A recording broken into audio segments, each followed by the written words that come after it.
Alright, so today we are going to talk about some of the inconsistencies with the Stryker family of vehicles and DCS Combined Arms. And what I'll do is I'll highlight the three variants here: the 1128 mobile gun system, the 1134 anti-tank guided missile variant, and then the 1126 infantry carrier vehicle or variant. These are the three Stryker variants in game. Like if you watched my M1 video from a few days ago, there are some inconsistencies with these vehicles in game that none of them are groundbreaking by any means at all, but they're slightly annoying, right? It's kind of wonky, and really just a little tender love and care, some TLC from the developers could take this a far way and make it somewhat realistic. All right. Before we get started, though, just to give you guys some background and context, I do have a bunch of experience on these vehicles. The vehicle on the left there, the 1128 MGS, I don't have a whole lot of experience with. I'm familiar with enough to give feedback on. The vehicle in the middle, the 1134, I've spent some time on, and then the vehicle at the end there, the 1126 ICV, I've lived in that vehicle for weeks at a time. Very familiar with it. Great vehicle. Love it all around, and I'll talk about some of the stuff that can make that vehicle and make all these vehicles a little better in combined arms. All right, so that's bullet number one. Bullet number two here, just a heads up, right? So the Stryker vehicle, right? So a lot of people are unfamiliar with the Stryker vehicle. They've seen it in video games or maybe some movies, right? A lot of people think this thing's like a tank, right? So especially this guy here, the mobile gun system, they think that's a tank. It's not a tank. In fact, it's not even designed to destroy tanks. This guy's designed to destroy tanks, the 1134 anti-tank vehicle. All right. But what you really got to understand about the Stryker family of vehicles is that at the end of the day, it's an 8-wheeled armored personnel carrier, but it moves troops, right? So we have something called a Stryker Brigade Combat Team, and really the strength of that Brigade Combat Team is no individual vehicle. It's not the MGS that wins wars, or it's not the 1134 that wins battles for the Stryker Brigade. Really, the greatest capability of this vehicle is not even the vehicle itself, right? For the organization itself, for the Army, for the U.S. Army anyway, the capability is to move 4,500 soldiers in a Stryker Brigade very quickly, right? You get 350 miles out of this tank here. The basic model, the A1 variant, the newer variants, I'm not sure, but it can move far, it can move fast, and it can move a lot of people. So it's kind of hard to depict that in a game like Combined Arms, but just a disclaimer as we talk about this. Some people are like, well, the Stryker sucks. Yeah, if you try to fight tanks with it, it's probably going to lose. And then, some people are a little let down with the ICV. And I'll talk more about that. But just know this is a great family of vehicles. The Stryker Brigade Combat Team absolutely plays an incredible role in the Army's capability set. And I'm glad we have it modeled in DCS. So I'll start first with the Stryker MGS. And like I said, I haven't spent a whole lot of time on this vehicle in real life, but I do know enough to get me in trouble, but enough to provide feedback here. So the first thing you notice is the stabilization's off. So I talked about this in the M1 video I made. Stabilization on American vehicles is always on by default. You can only ever you should really only touch it in emergency mode when you have an issue with the turret, right? But it really should just stay on. It should be on at all times and stay on.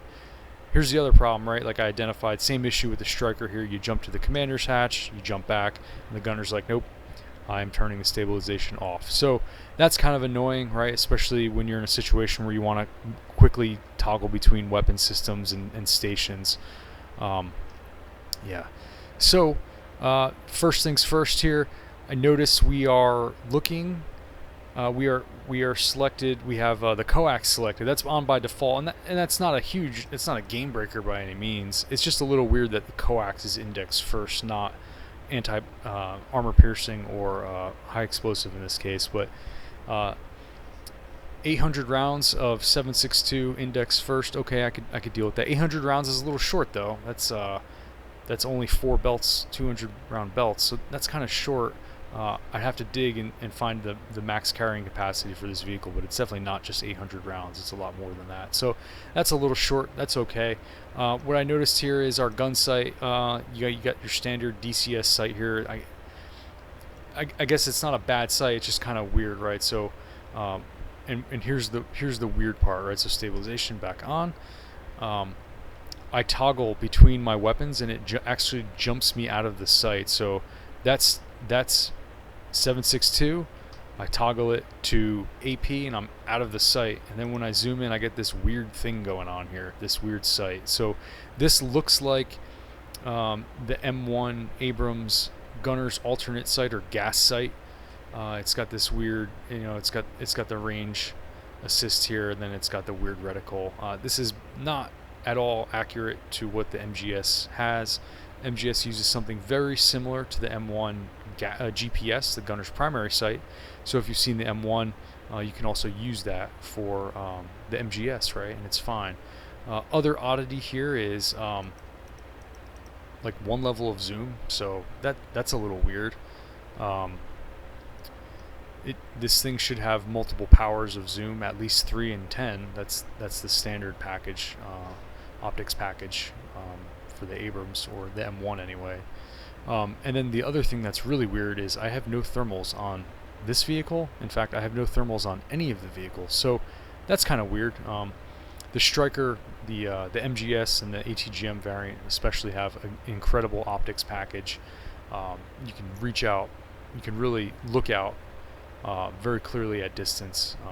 But yeah, we don't have any of that. I don't even have NVG in this. It's kind of weird. So, but yeah, the other thing too, and I identified this with the M1 video, right? So I lays on the way, and I got this wicked gun bounce. I mean, that's kind of wild. Again, stabilization's on. I shouldn't have any bounce at all. The sight is independent of the gun. It's not like the sight's mounted on the gun, so I should not have the gun jumping all over the place. So that's weird. The other thing too is I noticed the Bravo 3 is kind of tough, and I know it's got all this ERA slapped on it. You can slap all the lipstick you want on that pig. It's not going to make it a super vehicle. I know we don't have ammo types in DCS. It's not Steel Beasts. I got it. But it seems a little weird, right? So that's one hit center mass, and I did that's pretty good. That's not bad at all. I've had instances where I've hit this vehicle up to three times and not killed it yet. So let's try this again and just see what the weapon effect is. Okay, so we got him. That's good. In real life, there's a number of variants of ammunition types for the 105mm, right? It's the same gun, same ammo type as the M60 tank. So there's a number of variants out there. I know the most recent variant is the M900, which has a pretty good penetration rate. Again, if we're going to put it in Steel Beast, we're going to put things like the Bravo 3 in there with that heavy ERA package on it. It'd be nice to have make this a viable vehicle, but it's all good. Nothing groundbreaking here, but yeah, weird thing going on with the sights. Very inaccurate sight here. No thermals and no NVG. So yeah. The other thing to point out, right? So I started with 12 rounds and 6 rounds. Yep. So that's accurate. I'll say that it's an 18-round carousel in the back. It's an auto loader on this vehicle, 18 rounds in the back. So yeah, that's pretty good. Next thing I'll do is I'll jump to the Commander's pintle mount, 50 cal. So it's cool. We have this model. Really appreciate that. I'm not sure what's going on here with this sight. So again, like your standard DCS sight, nothing wrong with that. But really, there's no sight on the weapon like that. I'm sure this was just a placeholder. And then no lays capability, and that's fine. It doesn't have it. I think, I hate to say, but even this would be a suitable sight for this, right? This is generally how the gunner or the commander would aim this thing. Other thing to notice: 400 rounds of 50 cal. That's it. That's 4 boxes. That's it. This vehicle is quite capable, right? You look at the bustle racks on the side. You can jam 50 cal cans in that thing until you're looking like a ridiculous convoy wagon there. But should have way more rounds than just 400. That's 4 belts. So it's really technically 5, 4 stowed and 1 loaded, but really 5 belts of ammo is not a whole lot for the 50 cal. It should be carrying a lot more. So some work to be done with the MGS here. Again, wonky stabilization bugs, weird unrealistic sight, and weird bouncing gun problems, right? And then you got like this weird toggle thing. Gunner said nope. Turn that back on, and then this weird toggle thing where I'm actually toggling between weapons, but it's jumping me out of the sight. So yeah, kind of weird. hopefully nothing groundbreaking. Hopefully we can see some fixes for this with some developer love for Combined Arms. Alright, next vehicle we'll jump to is the 1134 ATGM, and right there, yes, that thing. So in real life, that's not really something you do in the field. Stowing the hammerhead is what we call this thing up here, the hammerhead. We stow that generally for transportation purposes only. It's not done under battlefield conditions. It's done if you're going to load this thing up on a rail car and send it, 1,000 miles, or if you're going to make a movement, a long movement where you're not expecting contact with the enemy. It's done so it doesn't, there's gears and there's not electronics, but there's gears and mechanisms in the turret that make it turn stuff, and it's designed with a transportation mode so it doesn't burn that stuff out, and it will if you keep it up and try to drive this thing for 6 hours, or not 6 hours, but if you try to drive this thing for days at a time. But yeah, it shouldn't be going up and down like that. That's not the designed purpose. Alright. Other thing to point out on this vehicle, just because I'm looking at it, is it's cool that we have the 3D model with smoke launchers on it. It'd be nice if we could actually use those things. It'd be extremely helpful for this vehicle specifically. But other things here, so again, I got, stabilization is off by default. That's kind of annoying. Turn it on. I jump in here, and obviously this is not a realistic sight at all, but it's okay. It's not bad. It's not far-fetched, but what I really dislike is I have no zoom at all on this vehicle. Much like my buddy to the right here, there's absolutely no zoom on this thing in real life. This has a variable zoom between, I think it's like 3 and 10 or something like that, but it has nothing in game, and that's kind of crappy. The other thing too is in real life, this has a an absolutely beautiful thermal imaging package on it. In game, we don't have any thermals at all. We have no NVG, so it's kind of annoying. Let me see the other thing I wanted to point out here. So again, I know the developers are Eastern European of some sort, I guess. So I guess they're very based or not maybe not as familiar with Western technology and very Warsaw packed equipment. They're more focused on that, but little things like the stabilization, that's a Warsaw pack thing. Like in the T-72, you have to turn the stabilization on. All right, in American equipment, in Western European equipment, that it's on by default, so it's kind of weird. But I say that because that's not a thing in real life either. Maybe with the AT3 Sagger and some of the AT3, AT4, AT5 ATGMs, that's a thing. It's not a thing with the tow missile. The tow missile, you shoot that thing, it has 2 engines on it. The initial engine gets it out of the tube. The second engine projects it, and it's a pretty straight line missile. It's not a wobbly kind of trajectory like you see here. And I'll do that again just to, so on the way. Yeah, it just kind of bounces all over. In real life, the thing jumps upward, and then when that second, like I said, the first engine kicks it out of the tube very quickly. It floats up in the air for like a second, and the second engine immediately blasts off, and then from there it's a straight line shot. So yeah, that's a little weird. So again, overall here with the tow launcher system, the MITAS it's called, should not go into storage mode. Should always be up in reference to DCS, that is, in the battlefield conditions. Sights are unrealistic, but that's okay. It's not bad. But it would be nice to have some zoom capabilities, some magnification capabilities on this thing. And then a thermal package would be really great too, just like it has in real life. And again, it's an incredible thermal package. If you Google ITAS or MITAS, you can probably see a screenshot of it. It's awesome. I'll give you kudos for this. This is kind of cool. That's realistic. It'd be nice if we see the hatch. This back hatch is the loader's hatch. It'd be cool if you see that thing go up, but you don't, and that's fine. Okay, next thing I'll do is I'll jump to the Pintle mount machine gun. And what I noticed just looking at this model here, so it looks like it has a 145, an M145 Elcan on the 240, but in game we have no way of actually looking down that sight. And it would be cool, like I pointed out with the 50 cal here, that doesn't have a sight modeled on it, but it does have a sight when you got into it. It'd be nice if you can actually look down that sight, because that'd be pretty cool. Nothing crazy to report here.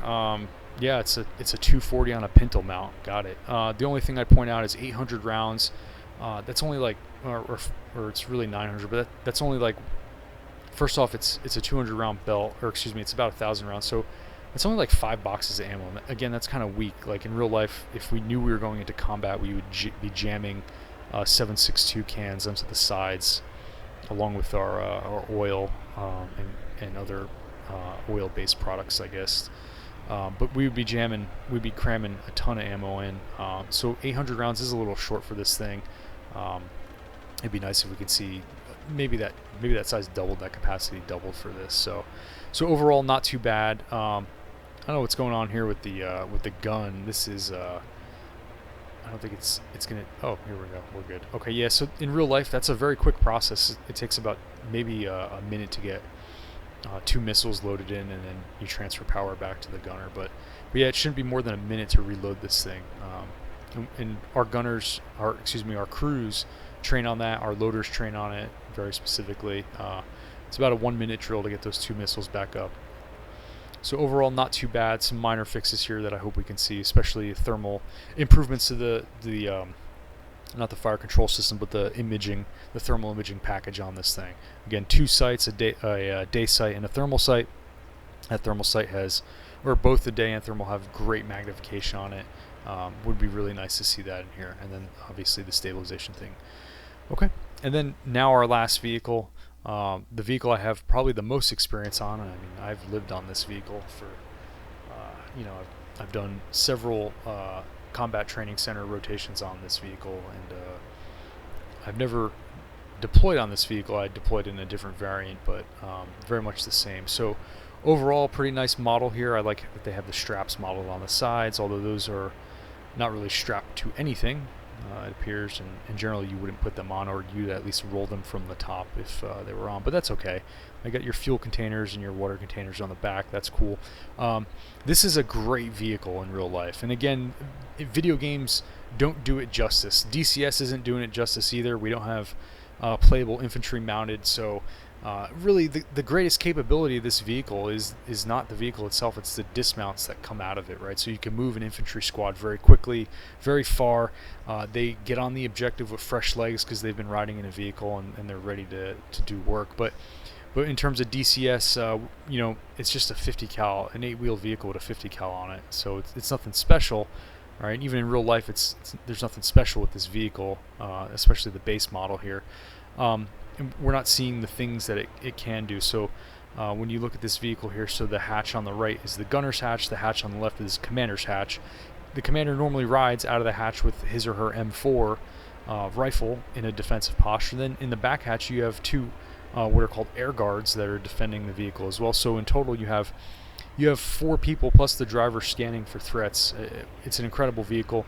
Again, we don't really have that capability in DCS. We don't have infantry, we don't have air guards, we don't have hatches on any of the vehicles, so we're not really seeing the full true capabilities of this vehicle. But in terms of what we actually have in game, it's not too bad. This is weird. It's weird that I have this sight to begin with. It should just be this sight, and I should just be able to zoom on that sight. This is the sight in real life isn't a jump to. It's not a variable. It's not a jump to, but it's more of a zoom in process where it's a slow zoom in, slow zoom out. It's got 2 sights on the front. Can't see here, so it's got a day sight and a night sight, which it's got it on there. But again, in here we just have the 1 sight. There's no thermals on this thing. Again, in real life, this has a great thermal package. I've done quite a few gunneries on this. Beautiful thermals on it. I don't have NVGs either, which is kind of weird. So yeah, some funkiness going on here. You got the stave on. Nothing crazy about the gunnery on this. That's kind of weird. So 1,800 meters is max effective range for 50 cal. It's kind of weird. Let's see what this is at here. That's way far out there. Oh, yeah, that's weird. It was lasing through it, so just walk it on there. Yeah, it's not bad at all. So again, it's a 50 cal. It's not a precision weapon. It's an area suppression weapon. So it's going to have a large variance in its fire here, and that's fine, right? So nothing crazy there. Again, it would be nice to have thermals on this thing. It would be nice to have some actual zoom on this, not just literally seeing the gun and then zooming into a sight. The other thing to point out, so this is the ammunition types, or the ammunition rather, for the 50 cal comes in 100 round belts. It looks like we start with 900 rounds. That is very small. That's a small amount for a vehicle where its primary weapon system is the 50 cal. Again, you'd use the bustle rack, so you'd use interior storage to store ammo and cram. In combat conditions, you'd be cramming as much. Also, what you can't see here, this is supposed to be a cargo net, this thing on the back here. You'd have ammo cans just lined through the tops of it. You'd have a ton of ammo, at least double. You know, if I was going into combat with this thing, or when I did rather, we had tons of ammo. We made sure there would never be a single unused piece of property on this vehicle where we did not have ammo or extra aid equipment stored. So yeah, it'd be nice to see a little more than that, than just 800. What I like about this gun, it's one of the only guns, is it actually has stabilization, which I'm kind of surprised. It's kind of cool, right? The tanks don't even have that. When I fire the Abrams, when I fire the MGS, in fact, I'll just show you guys again. All right, so here we go. I fire this thing. Let me pick a new target. Oh, they're all dead. When I fire this thing, stave on, lays on the way. It's like, look at that. It's like, first off, the variance on this thing is terrible. The spread is just so inconsistent, right? In real life, this thing should absolutely stay on its target, right? And look, we'll do it again. Look at that jump. That's terrible. It's absolutely terrible. It shouldn't be the case. But oddly enough, I'm going to go back to the ICV, and it doesn't move at all. I love it. So that's cool. That's great. So again, overall, not too bad. You know, I don't think there's any groundbreaking work that needs to be done here. I don't think the developers have to do any whiteboard sessions or super conceptual work. It just needs some fixes. Look, he put his hammerhead back down for some reason. He doesn't want to play today. But overall, these vehicles aren't bad. They look great, I'll say that. You know, great models, right? So especially for a game that's designed for you know, for guys flying at 10,000 and just, you know, lazing and blazing targets with LGBs. But the models look good, right? They're not too bad. It just needs a little more love from the developers. And I've pointed stuff out with the Abrams in my last video, and I've pointed, you know, now 3 more vehicles out with the Stryker family vehicles. Hopefully there's someone out there listening, paying attention to this. There are players that want to play Combined Arms. Like, I love the module. I love the fact that DCS World has such a powerful game engine that's capable of allowing players to do air-ground integration, and it's absolutely awesome. So I would love to see some more development. Again, we know, you know, it's been said Combined Arms is not a study sim. I got it. We're not trying to make Combined Arms into Steel Beast, right? Steel Beast is a training tool for professional militaries. That's not what Combined Arms is trying to be, and that's okay. We're okay with that, right? Combined Arms should be exactly what it means, right? It should be enabling the digital combat simulator to employ Combined Arms. That includes a ground component with said vehicle. So it would just be a little nice to get some love, get rid of the wonkiness, add some actual capabilities to these vehicles. Little things like, hey, the 3D model has a gun sight on it. Can we use it, please? Right? Little things like, hey, the vehicle has stabilization on it. The gun shouldn't be jumping around after I fire it. Like stuff like that is really where we need the TLC, the tender loving care from the developers here. So hopefully someone's listening. Hopefully you guys enjoy this. Hopefully I didn't give out too much bad information either. Last video I talked about the Abrams. I gave out some bad dope. I said if you have a bad laze, actually let's check that on the MGS as well. If I laze too far out, what will it give me? Just, oh yeah, 5,000. So it should give me 5,000. It should just flash zeros. The blinking F, or the F rather, that you would see on an Abrams FCS fire control system means that there's something actually wrong with the FCS. But like little stuff like that, guys, is really where I hope we can see Combined Arms take a step forward. Again, I don't think it's anything groundbreaking. I think about 14 solid days of developer love towards the Combined Arms module will take it a far way and just make this module even more an even more greater contribution to how great the game is already. So, okay, I've spoken enough. I blabbered on. I appreciate you guys watching. Please let me know. Please visit our Reddit, TankSim, and we have a Discord up now, so you can check the links down at the bottom. All right, everybody, thanks. Later.